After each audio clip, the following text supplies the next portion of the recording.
राज्य चालवायला 24,000 कोटींचं कर्ज, राज्यावर 10 लाख कोटींहून अधिकच्या कर्जाचा डोंगर। कोणत्या योजनांमुळे राज्यावर कर्ज झालं?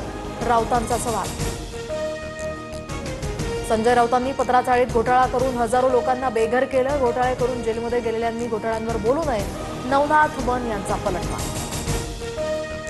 राज्यावर 8 लाखांहून अधिकचं कर्ज, महाराष्ट्राला कर्जात बुडवण्यात महायुती सरकारचा मोठा सहभाग। नाना पटोलेंची टीका।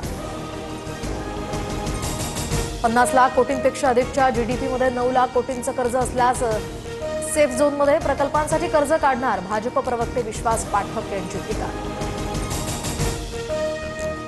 पुढील 2 ते 3 वर्षात राज्याला कर्जातून बाहेर काढणं कठीण, राज्याला बर्बाद करण्याचं काम सुरू आहे, वडेट्टीवारांची टीका।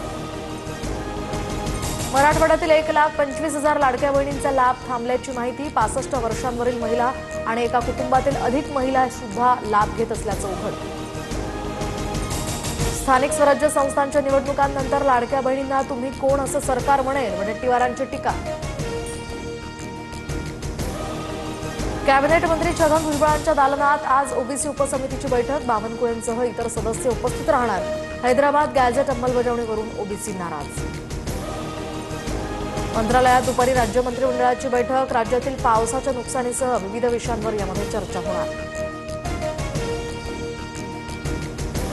आदिवासी समाजाच्या एसटीतनं आरक्षणासाठी विविध मागण्यांसाठी लॉंग मार्च, तर शहापूरमधून निघालेला हा मोर्चा आज मंत्रालयावर धडकणार। मुंबई नवघर पोलिसांनी आदिवासी मोर्चेकरांना अडवलं।